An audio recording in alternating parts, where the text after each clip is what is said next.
Kisah Tikus Dalam Karung oleh Anton Permana dari Tanhana Dharma Manggrava Institute. Dalam sebuah perjalanan kereta api, seorang profesor ilmuwan asal Prancis bertanya kepada seorang pria tua yang duduk di sampingnya, "Bapak, kalau saya boleh bertanya, benda apa yang ada di dalam karung itu?" kata profesor. Pria tua menjawab, "Oh, itu adalah kumpulan tikus yang ada di ladang gandum saya." Lalu profesor dengan mimik yang semakin heran dan penasaran melanjutkan pertanyaannya, "Untuk kegunaan apakah tikus itu jauh-jauh Anda bawa dan untuk siapa?" Si pria tua menjawab, "Tikus ini ada yang order buat laboratorium pemerintah sebagai bahan penelitian. Saya mau mengantarkannya langsung. Dan ini sudah biasa saya lakukan dalam beberapa tahun ini." Sambil manggut-manggut, si profesor bertanya kembali, "Lalu, kenapa Anda selalu menendang-nendang tikus itu dan menggoyang-goyang karungnya setiap saat?" Si pria tua itu menjawab, "Oh, kalau itu adalah tradisi kami sejak dulu di ladang. Saya menendang dan menggoyang-goyang tikus itu agar tikus itu sibuk dan ribut antar sesama dia di dalam karung. Karena kalau mereka tenang-tenang saja tanpa diganggu, maka tikus itu bisa menggigit dan mengoyak karung ini dengan gigi dan kukunya yang tajam. Makanya saya goyang dan tenang terus karung ini, supaya tikus-tikus ini lupa kalau mereka sebenarnya punya senjata gigi dan cakar. Mereka punya cara bersama-sama untuk melepaskan diri dari karung ini," jawab pria itu santai. "Oh, begitu ternyata," jawab profesor ini baru paham dan mengerti sambil manggut-manggut. Nah, apa yang dapat kita ambil pelajaran dari cerita di atas kalau kita konversikan kepada kondisi bangsa kita saat ini? Cerita profesor dan bapak tua pembawa karung tikus di atas bisa dikonversikan dengan keadaan bangsa kita hari ini. Sebuah bangsa yang besar, bangsa yang plural, bangsa yang majemuk, tapi saat ini terjebak dalam jurang perpecahan yang begitu tajam dan dalam. Ibarat sebuah piramida kehidupan, mulai dari puncak piramida, tengah dan bawah terpecah belah oleh ego dan kepentingannya masing-masing. Apakah ini natural? Apakah itu alamiah terjadi?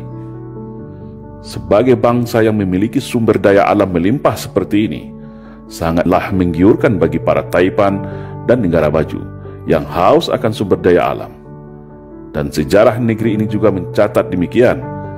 Sejak berabad-abad tahun yang lalu, bangsa lain silih berganti ingin mengeruk kekayaan negara ini. Dan cara yang paling aman untuk menjarah negeri ini adalah tentu dengan mengadu domba sesama masyarakatnya agar terpecah belah dan lemah. Para elit dibenturkan oleh kepentingan bisnis dan jabatannya. Pemerintah dibenturkan dengan rakyatnya. Sesama anak bangsa dibenturkan diadu domba dengan isu sentimen sara. Mayoritas versus minoritas, cebong versus kampret, radikal versus PKI, Jawa versus luar Jawa, dan liberal versus fundamental. Padahal semua perpecahan itu ada decision maker di belakangnya. Ada kingmaker yang merencanakannya. Para elit minorki kekuatan invisible hand yang ingin mengalihkan segala perhatian, menguras energi bangsa, hingga kita semua lupa, lengah bahwa bangsa ini adalah bangsa yang besar, bangsa yang hebat, bangsa yang tangguh, bangsa yang ramah, baik dan patriot sejati, sebagaimana pendahulu kita mendirikan negara ini dengan segenap jiwa raganya. Setiap hari, setiap menit dan detik, ada saja isu permasalahan yang muncul seakan memaksa kita, menggiring kita, memancing emosi kita untuk terus berkelahi, saling mencaci dan saling membuli.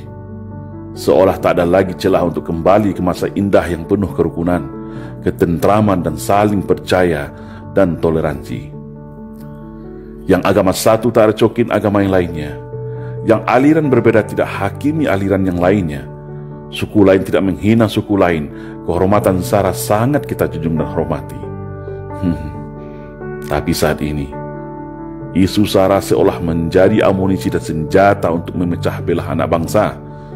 Akhirnya yang terjadi, sesama anak bangsa terjebak dalam jurang gelap perpecahan tiada henti, yang membuat para cukong, elit minoriti, kingmaker semua tepuk tangan dan tertawa sambil menghisap kekayaan negeri ini dengan tenang. Sudah saatnya bangsa ini sadar akan jati dirinya.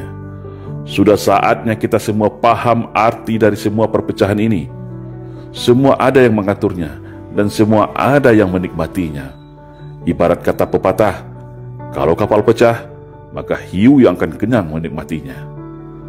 Padahal, mereka yang merancang ini hanya dari kalangan yang sedikit, tapi berhasil memecah belah serta membodohi kita semua dengan propaganda dan adu domba.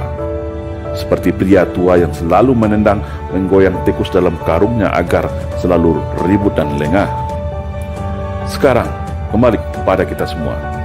Tetap ribut saling cakar antar sesama, atau bersatu bersama-sama untuk melepaskan diri dari skenario belenggu perpecahan, membangun arus gelombang persatuan-kesatuan bangsa untuk menuju arah Indonesia ke depan yang lebih baik, yaitu Indonesia yang bersatu, berdaulat, adil dan makmur.